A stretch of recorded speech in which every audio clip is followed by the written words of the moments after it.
नमस्कार, आप देख रहे हैं मीडिया तंत्र में आपके साथ चित्रा। ये करते हैं खबरों की शुरुआत।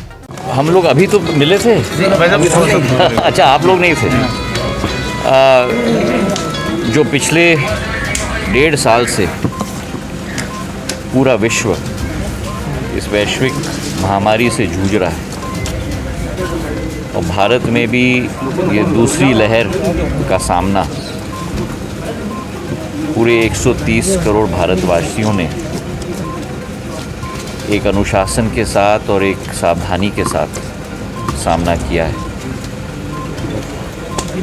प्रधानमंत्री नरेंद्र मोदी जी और प्रदेश के मुख्यमंत्री शिवराज सिंह जी ने हर संभव प्रयास करके आज इस दूसरे लहर पर भी भारत काबू पाने में सक्षम और सफल हुआ है। कई घरों में एक दुख का पहाड़ टूटा है और इस समय में जो एक आत्मीयता का रिश्ता मेरा इस मालवा अंचल के साथ है, उसी के सोच और विचारधारा और भावना के आधार पर आज एक एक ज़िले में मैं जा रहा हूँ।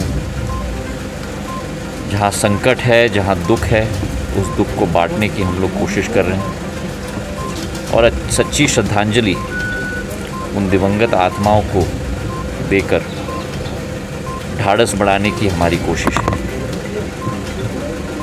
इस महामारी का सामना करने के लिए जो मेहनत और परिश्रम हमारे फ्रंटलाइन वर्कर्स ने किए, चाहे डॉक्टर्स हैं, नर्स हैं, आप लोग प्रजातंत्र की चौथी स्तंभ मीडिया के रूप में, हमारे जनसेवक, हमारे सांसद, विधायक, भारतीय जनता पार्टी के एक एक कार्यकर्ता ने जो मेहनत और मशक्क़त की है, आज उसी के श्रम और उसी के आधार पर हम लोग इस दूसरे वेव पर काबू पा पाए।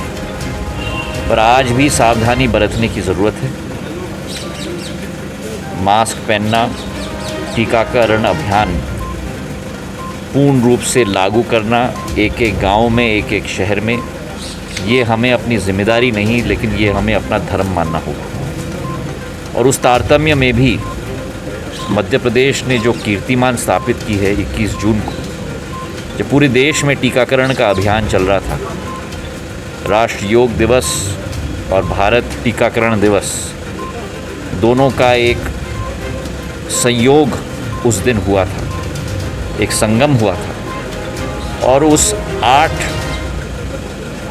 करोड़ डोजेज़ में जो 80 लाख डोज एक दिन में लगे थे, उस 80 लाख डोजेज़ में से करीब करीब 15 लाख डोज अकेले मध्य प्रदेश में लगे थे, जो एक नया कीर्तिमान हम लोगों ने स्थापित किया है।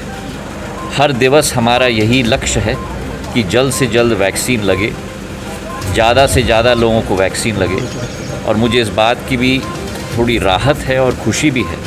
अभी सुधीर जी मुझे गाड़ी में बता रहे थे कि नीमच में और मंदसौर में दोनों ज़िलों में 28% से 30% लोगों को टीकाकरण लग चुका है, पहला डोज। दिसंबर तक हम लोगों का संकल्प है कि पूरे देश में जो 18 वर्ष से आयु के कम लोग हैं, कुल मिलाकर 90-95 करोड़ लोग, उन सभी को कम से कम एक टीका लगे और ज़्यादा से ज़्यादा लोगों को 2 टीके लगे। उसी अभियान के तहत जो आज भारत ने कीर्तिमान स्थापित किया है, पूरे विश्व में 35 करोड़ लोगों को पहला टीका लग चुका है, जो किसी भी विकसित देश से ज़्यादा है। जबकि हम लोगों का टीकाकरण अभियान 2 महीने बाद शुरू हुआ था। उसी लक्ष्य की पूर्ति करने के लिए हम लोग तेज़ी रफ्तार से हम लोग आगे बढ़ रहे हैं और मुझे विश्वास है कि प्रधानमंत्री जी के नेतृत्व में, शिवराज सिंह जी के नेतृत्व में उस लक्ष्य की पूर्ति होगी। कोरोना काल के बाद जिस तरीके से आपका दौरा बना है, तो कांग्रेस कहीं ना कहीं इस पर भी निशाना साधने लगी कि कांग्रेस क्या, देखिए कठिनाई राजनीति हो रही है। कठिनाई क्या है कि कांग्रेस जनता के बारे में चिंता नहीं करती। अगर जनता के बारे में चिंता करती तो कांग्रेस का नेता दिखता, कांग्रेस का कार्यकर्ता दिखता, कांग्रेस का काम दिखता। जो भारतीय जनता पार्टी ने कार्य करके दिखाया है इस कोरोना काल में, चाहे दवाइयों का वितरण हो, भोजन का वितरण हो, प्रवासी मज़दूरों को हमारे अध्यक्ष ने चप्पल तक पहनाए हैं। ये किसी भी राजनीतिक दल ने पूरे विश्व में नहीं किया होगा जो भारतीय जनता पार्टी ने करके दिखाया है। अपने आप तो कांग्रेस कुछ कर नहीं पाती और दूसरों का काम देखकर ईर्ष्या की सोच और विचारधारा के साथ टीका टिप्पणी पर ही सीमित हो चुकी है। कांग्रेस तो क्वारंटीन हो चुकी है और ट्विटर तक ही सीमित है, और अब जनता भी कांग्रेस को वैसी सीमित रखने वाली है आने वाले 100 सालों तक।